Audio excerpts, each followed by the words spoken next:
Ready sir. नमस्कार. माझं नाव विजय निकम. शाळेच्या 75व्या वर्षात माझ्या शाळेने, माझ्या जीवाभावाच्या शाळेने माझी आठवण काढली. त्याच्यासारखा आनंदाचा क्षण नाही. आज मी इथे येतोय. मला असं वाटतं की मी जिथं जिथं खेळलो, बागडलो, अभ्यास केला, अभ्यास कमी केला, पण जे काही मॅक्झिमम गोष्टी ज्या आनंददायी केल्या, माझं बालपण ज्याच्यामुळे अगदीच हॅपनिंग झालं होतं, आणि टचवूड भरपूर गोष्टी या शाळेने मला दिल्या. तिथल्या सगळ्या गोष्टी परत एकदा बघाव्यात, परत त्या बेंचेसनं स्पर्श करावा. त्या शिक्षक, मला आता ते माझे जुने दिसणार नाही, त्यातले काही शिक्षकांना मी अजूनही आठवण झाली तरी घाबरतो. कारण आम्ही काहीतरी खोडकरपणा केलेला असायचा, ते ओरडलेले असायचे. पण त्या आठवणी इतक्या घट्ट मनात रुतून बसलेल्या आहेत की असं मला वाटतच नाहीये की मध्ये जवळजवळ 50 वर्ष गेलीत. नाही वाटत आहे. परत मी कुठल्या तरी वर्गात जाऊन बसवलं तर मी विसरेन की माझं वय एवढं झालंय म्हणून. काय विशेष दिलं मला या शाळेने, काय नाही दिलं माहीत नसतं आपल्याला. आमच्या पालकांना माहीत नव्हतं की आमच्या आत्ताचे ते ॲप्टिट्यूड टेस्ट वगैरे आमच्या काळात असलं काही नव्हतं. आमच्या पालकांना माहीत नव्हतं की ते एक शाळेत पाठवून दिला ह्याला की एक 8 तास आम्हाला मोकळीक, असा ॲप्रोच माझ्या घरी होता साधारण. कारण घरी आम्ही दंगा करायचो. तर इथं आल्यानंतर मला लक्षात आलं की मला अभ्यर्चन नावाचं मासिक होतं, त्याच्यात कोणी लिहिणार का म्हणून अशी नोटीस यायची आमच्या वर्गात. आणि मग मला जमतंय का बघूया म्हणून मी लिहायला घेतलं. कारण माझ्या मराठीच्या शिक्षकांनी, आणि एक स्पेशल शिक्षक यायचे मराठीचे शिकवायला, त्यांनी मला सांगितलं, तुला भाषेचं चांगलं जमतंय बरं का, असं सांगितलं होतं. आणि ते माझ्या डोक्यात होतं. तर सर म्हणतात म्हणजे असेल, जमेल म्हणून मी गोष्ट लिहायला घेतली आणि ती सिलेक्ट झाली आणि ती छापून आल्या. 2 गोष्टी माझ्या छापून आल्या. 2 गोष्टी. एका गोष्टीचं नाव होतं जेव्हा माझा बॉल हरवतो तेव्हा, आणि दुसऱ्या गोष्टीचं नाव मला आठवत नाही, पण त्याच्यात एक घडलेला किस्सा मी वर्णन केला होता. त्यावेळी आमच्या शिक्षकांची शाबासकी म्हणजे आमच्यासाठी इतकी मोठी गोष्ट असायची की नाही, nothing was bigger than that. त्याचं अजूनही ती फिलिंग तशीच आहे.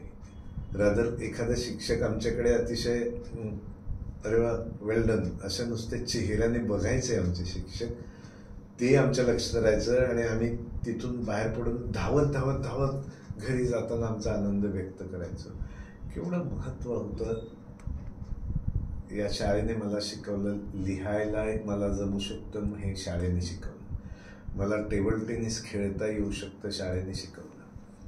मला नाटक करता आवडतं हे मला शाळेने शिकवलं. लक्षात आलं मला. माझं धाडस नाही झालं नाटक करायला, काम करायला, कारण स्टेज फ्राईट होती मला खूप. मला क्रिकेट खेळता येतं हे मला या शाळेने शिकवलं. त्यानंतर आमच्या आचरेकर सरांनी शिकवलं. त्यांच्या कडक शिस्तीत आम्ही, त्यांच्या 2 क्लब्स होते, ससानियन आणि कामत मेमोरियल. त्या क्लब्सना आम्ही क्रिकेट खेळलो till I was I think 22. Me engineering complete केलं तरी सरांच्या नेटला जायचो आणि खेळायचो. या शाळेत काय नाही केलं आम्ही. दंगा मस्ती केली, कधी कधी शिक्षकांना थोडासा त्रासही दिला. I regret that. It's not a good thing. एक गोष्ट सगळ्यात कमी केली, आणि ती आत्ताच्या मुलांनी तिकडे दुर्लक्ष करावं, ती म्हणजे अभ्यास. ती कमी केली. कारण काय होतं, की थोडंसं आमचे पालक काही ॲम्बिशियस नव्हते आणि आम्ही नव्हतो हे सांगायची काही गरजच नाही. तर it was enough for us to get through to next class. तो असं आमचं कसं काही ती एवढे मार्क्स मिळायलाच पाहिजे तसं काय नाही. सुदैवाने थोडी बुद्धी बरी होती, तर त्यामुळे परीक्षेच्या आधी 2-4 दिवस अभ्यास केला की ते पुरायचं टू गेट थ्रू. आणखी काही चांगले शिक्षक ज्यांचे अजून मला आठवते की त्या शिक्षकांनी त्यावेळी जर मला ही शिक्षा केली नसती. पहिलं उदाहरण मी देईन, महाजन सर आमचे, माझे सगळ्यात लाडके. मी जी लिखाण केलं त्याच्यामध्ये 2-3 नाटकांमध्ये मी त्यांचा उल्लेख केला, महाजन सरांचा, कारण close to heart. What a personality. मुलांमध्ये मूल होऊन शिकवणारा शिक्षक.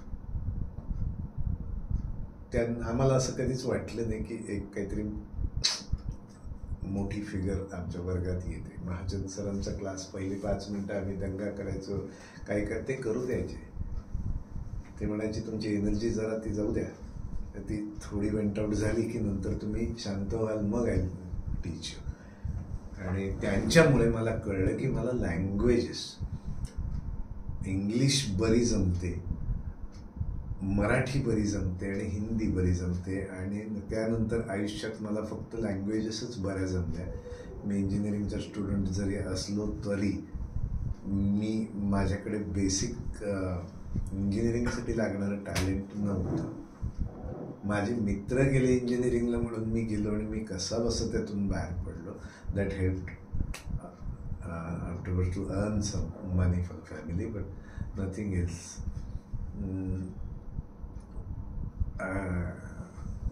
ग्रॅटिट्यूड, एक कृतज्ञता हा शब्द जर खऱ्या अर्थाने कुणाबद्दल, कुठल्याही गोष्टीबद्दल वापरायचं झालं तर मी शारदाश्रम विद्या मंदिर या माझ्या शाळेबद्दल वापरेन. प्रचंड कृतज्ञता आहे मला या शाळेबद्दल. या शाळेने जो पाया रचला त्या पायावरच आमची बिल्डिंग अजूनही नडगमगत चालू आहे.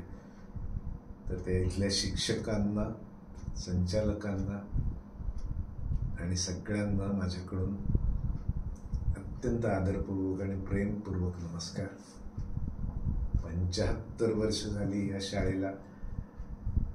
आणखी कित्येक वर्ष ही शाळा अशीच भरभराट होत राहणाऱ्या हजारो लाखो विद्यार्थ्यांना माझ्यासारखाच पाया रचून देणार आहे याची मला खात्री आहे. कारण मूळ संस्कार या संस्थेचे जे आहेत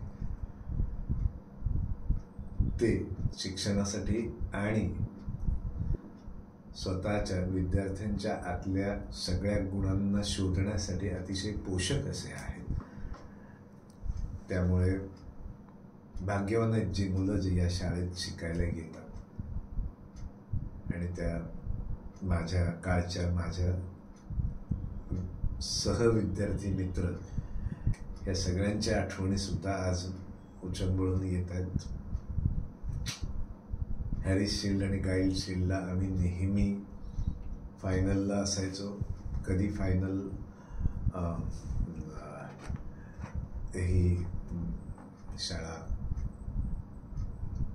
मुस्लिम स्कूल अंजुमन इस्लाम जिंकायची, कधी शारदाश्रम जिंकायची. आणि त्या मॅचेसना आम्हाला ना अर्ध्या दिवसांनी बघायला सोडायचे. आणखी एक गोष्ट मला अजून आठवते, ती या शाळेमुळे झाली. एकदा असंच आम्हाला फायनल होती अंजुमन इस्लाम बरोबर आणि आम्हाला सोडलं होतं आणि वी स्किप्ड द फायनल. आम्ही फायनलला जातो म्हणून इकडून निघालो आणि I went to a movie along with few friends. The movie was, I still recall, छोटीसी बात, अमोल पालेकरांची. तर माझ्या आयुष्यात दांडी मारून बघितलेली ती माझी पहिली छोटीसी बात. ते वयही होतं, हार्मोन्स नव्याने उड्या मारायला लागले होते, त्यामुळे लव्ह स्टोरी जास्त अपील झाली हे सांगायची गरज नाही.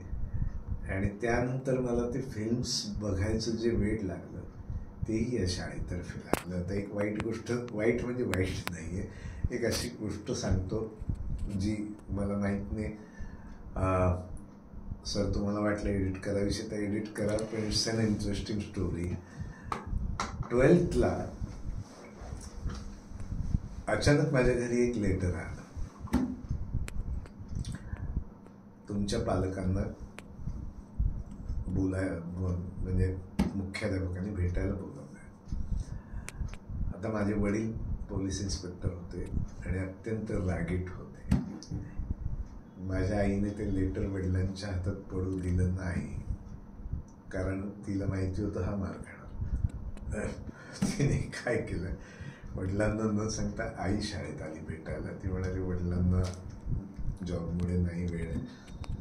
मुख्याध्यापकांनी त्यांना सांगितलं काही फारसा वाईट नाही आहे अभ्यासात तो, पण आमची रिक्वेस्ट आहे त्याला 12वीला बसू देऊ नका, त्याचं वर्ष वाया जाईल.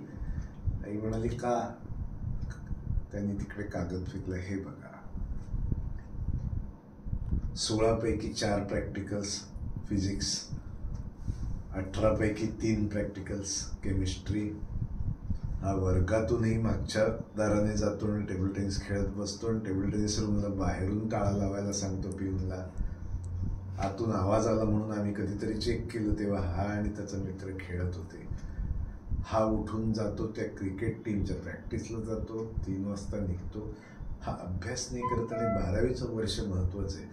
मित्रांनो लक्षात घ्या की हा 12वीला मार्क्स नाही मिळाले तर याला पुढे करिअर वाईज नुकसान होईल, म्हणून माझ्या भल्यासाठी माझ्या मुख्याध्यापकांनी माझ्या आईला सांगितलं की याला 12वीला बसू देऊ नका.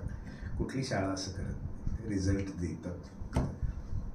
माझी आई म्हणाली तुम्ही म्हणताय ते मला पटलं, पण तो जर 12वीला बसला नाही तर घरात मोठं युद्ध होईल. त्याचे वडील फार रागीट आहेत, तर मी तुम्हाला विनंती करते की त्याला बसू द्या, त्याच्या कर्माने रिझल्ट जो लागेल तो लागू द्या आणि मग त्याला भोगू द्या, शिकेल तो आयुष्यात. तर मुख्याध्यापक म्हणाले ठीक आहे मग तुमची मर्जी. आणि मी बसलो आणि मी कसा बसा फार कमी मार्कांनी पास झालो. मी मार्क सांगत नाही, मला एम्बॅरेसिंग आहे ते थोडं. पण सिन्स मी टेक्निकल शाळेत होतो, जी सुविधा फक्त 2-3 शाळांमध्ये होती त्या काळात, ती सुद्धा शारदाश्रम शाळेचे उपकार आहेत. मी टेक्निकल शाळेत होतो. That is the only reason I got admitted to an engineering college. आणि त्याच्यामुळे माझा संसार चालू आहे. मग आयुष्यभर नोकरी आणि नोकरी लवकर सोडून मग मी माझ्या या क्षेत्रात आलो, ज्या क्षेत्रात तुम्ही मला बघत आलात. तोपर्यंत जे जे काही घडलं आयुष्यात ती या शाळेची कृपा आहे. 75 निमित्ताने मला इथं बोलवून माझी कृतज्ञता व्यक्त करण्याची संधी शाळेने दिली आणि एका अर्थाने माझं हृदय रिकामं झालं आणि त्याबद्दल मी सगळ्यांचे आभार मानतो. शेट्टी सरांचे आभार, गाडगे सरांचे आभार, तुम्हा सगळ्यांचे आभार. सगळा स्टाफ पण भेटला मला, जुन्या आठवणी जागा केल्याबद्दल सुद्धा आभार. इच्छा व्यक्त करतो की शाळेचं नाव असंच मोठं होत राहो. आणखी एक इच्छा होती परत लहान होऊन शाळेत येण्याची, पण आता ती शक्य नाही. थँक्यू, धन्यवाद मित्रांनो, थँक्यू व्हेरी मच.